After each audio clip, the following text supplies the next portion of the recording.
YouTube. I just wanted to do a quick video comparing all of these red dots, reflex sights, prism optics. They're all kind of in the same category if you're shopping around.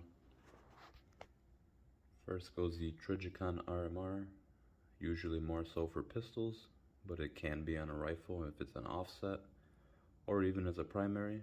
The only problem is you can get water in the emitter, and it won't break, it'll just blur your image. Second is the Vortex Venom. The Vortex Venom has a smaller window, but a higher base footprint. And it's a little longer than the RMR.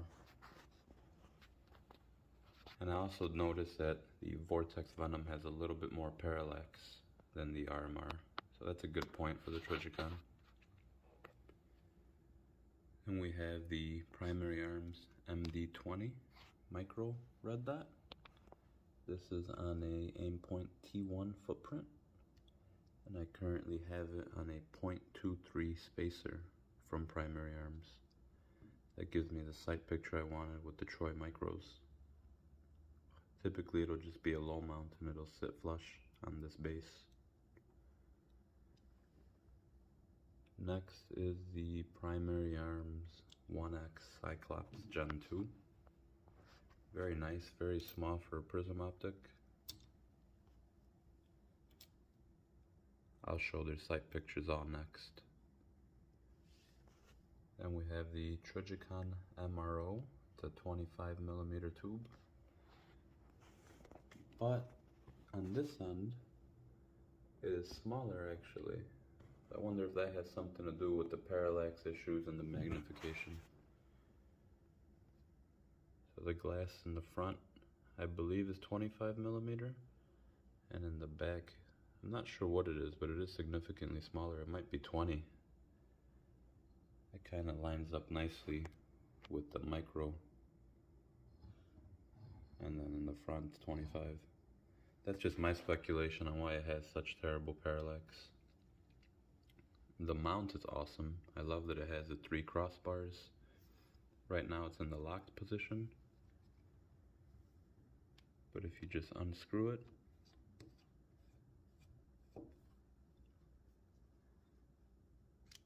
then it'll have play, so you could mount or unmount it. It's not exactly a quick disconnect, but supposedly you don't need tools. You could just hand tighten it onto the pick rail. Oh, like I said, the mount feels really nice. The optic feels really nice. It just has some other problems going on. Here is the MD25 from Primary Arms. See, it's 25mm in the front and in the back. This is on the absolute co-witness mount. There are multiple mounting options, including the low base,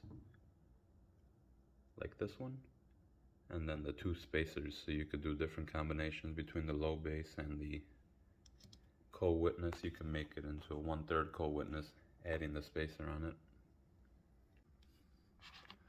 A lot of people complain about the side knob, but honestly, if you have 2 eyes open, it doesn't block anything in your sight picture, anything at all. At least me. I'm able to hold up 2 fingers in front of your eyes and see if you could block anything. There's nothing in the room that I could block if I hold up 2 fingers. Anyway.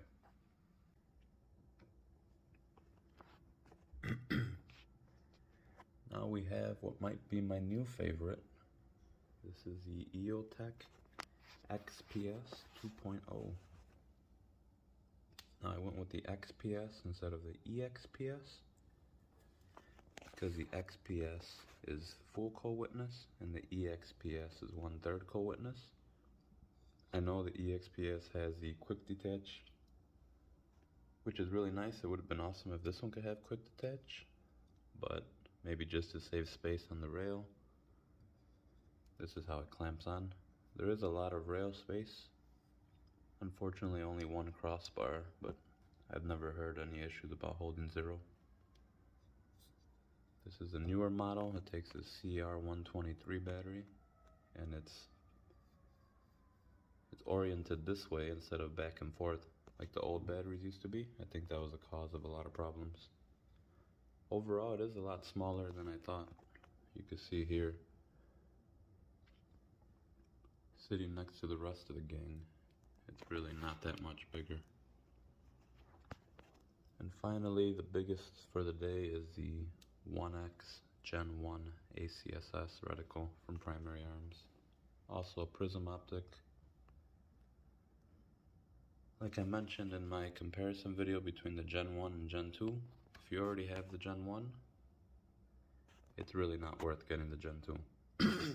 I mean, if you have the money, no problem. But if you were like me wondering if you needed a new one, once it's on the rail, you can't tell the difference at all. What your eye sees, they both function the same. Obviously the specs on this one are better all around, and you can't even get Gen 1 anymore. So not a problem if you're new in the market. Here they are again from another angle.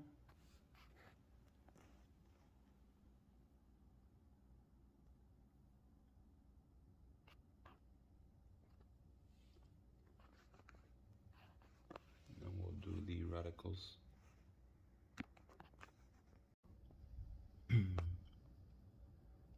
There is the Vortex Venom.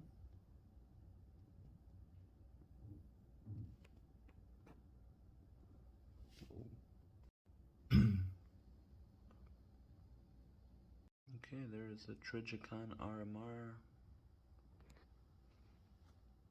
Vortex Venom, MD20, very clear glass you can see. It's the Primary Arms.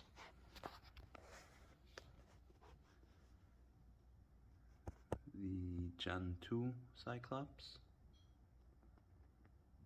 It's hard to get the camera to focus. There it is. It is very crisp and clear, it's just hard on camera. That's the auto live. Look, turns back on. I actually don't like that feature. This is the Trijicon MRO. Does have a slight tint. Not really a problem. The magnification is kind of, gets weird when you're looking at objects far and one eye is magnified. The MD25, also a slight tint, but no magnification to my knowledge, not that I could see. The fuzzy Eotech. Let me bring it up closer.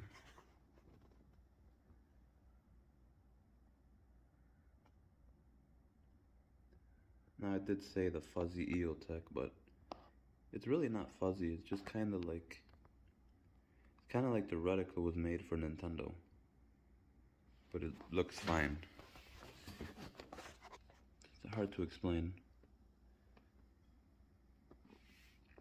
It's nothing that'll affect the way it's used. Like I said, it just kind of feels like the reticle was made for Nintendo. There you go. Yeah. That's what your eye sees. There you go. I finally got it. So if you're wondering what the Eotech looks like, true to the eye, this is what my eye sees when I look through it. I do have an astigmatism, but I have glasses that are supposed to correct that.